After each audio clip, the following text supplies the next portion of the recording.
ఒంట్లో బ్లడ్ తక్కువైనప్పుడు అమాంతం బ్లడ్ని పెంచే ఆకుకూర అండి. దాంట్లో కాంబినేషన్గా ఎగ్తో కర్రీ మరి ఏ విధంగా తయారు చేసుకోవాలో చూసేద్దామా.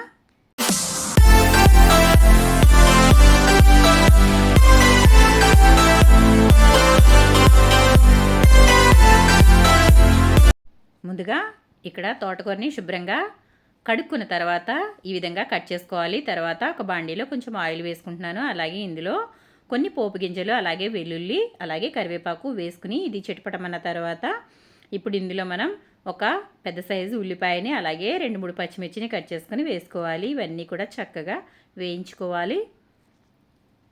ఇప్పుడు ఇవి చక్కగా వేగిపోయాయి కదా. ఇప్పుడు ఇందులో మనం కట్ చేసుకున్న టమాటా వేసుకోవాలి. తోటకూరలో ఈ విధంగా టమాటా వేసుకోవడం వల్ల, అలాగే ఎగ్ వేసుకోవడం వల్ల బ్లడ్ అనేది బాగా పడుతుందండి. రక్తహీనతతో బాధపడేవారు ఈ విధంగా ఒకసారి చేసుకోండి, చాలా బాగా ప్రయోజనం కనిపిస్తుంది. ఇప్పుడు ఇందులో మనం కట్ చేసి పెట్టుకున్న లేత తోటకూర వేసుకోవాలి. ఇక్కడ నేను ఒక 3 కట్టల వరకు తోటకూర అనేది తీసుకున్నాను. ఈ విధంగా తోటకూర అంతా కూడా వేసుకుని మగ్గించుకోవాలి. ఇప్పుడే మనం ఉప్పు అలాగే ఏమీ వేయకూడదండి. ఇది కొంచెం వాటర్ దిగిన తర్వాత మాత్రమే వేసుకోవాలి. చూసారు కదా, ఇదంతా చక్కగా మగ్గిపోయింది. ఈ విధంగా మగ్గిన తర్వాత మనం ఇందులో ఇప్పుడు కారం వేసుకుందాము. ఇందులో కొంచెం కారం ఎక్కువగానే వేసుకోవాలంటే అప్పుడే బాగుంటుంది. 2 స్పూన్ల వరకు కారం, అలాగే 1/2 స్పూన్ పసుపు వేసాను. 1 స్పూన్ వరకు ఉప్పు వేసాను. ఎందుకంటే తోటకూర కొంచెం ఉప్పగానే ఉంటుందండి, కాబట్టి ఉప్పు అనేది తక్కువ వేసుకోవాలి. అలాగే పక్కన గిన్నెలో ఎగ్స్ అనేవి ఉడికించుకుంటున్నాను. ఇందులో కొంచెం ఉప్పు వేసి ఉడికించుకుంటున్నానండి. అలాగే మన తోటకూర అయితే మగ్గింది కదా. కారం వేసిన వెంటనే ఎప్పుడు వాటర్ వేయకూడదండి. ఒక 5 నిమిషాలు ఆగిన తర్వాత మాత్రమే వాటర్ వేసుకోవాలి. అప్పుడే కారం అనేది పచ్చివాసన లేకుండా ఉంటుంది. ఇప్పుడు మనం ఇందులో వాటర్ వేసుకున్నాము.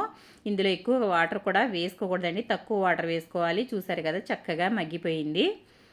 మనకి తోటకూర అయితే రెడీ అయిపోయింది. చూసారు కదా, ఎంతో టేస్టీగా ఉంటుందండి. అలాగే ఆరోగ్యానికి చాలా మంచిది. పథ్యంగా కూడా ఇది వాడచ్చు.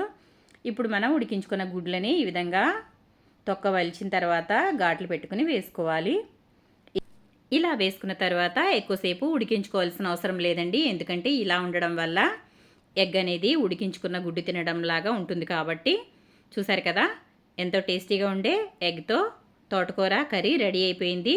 మన ఛానల్ ఏం తెలుసు కదా, సుగుణ వంటిల్లు. తప్పకుండా సబ్స్క్రైబ్ చేయండి.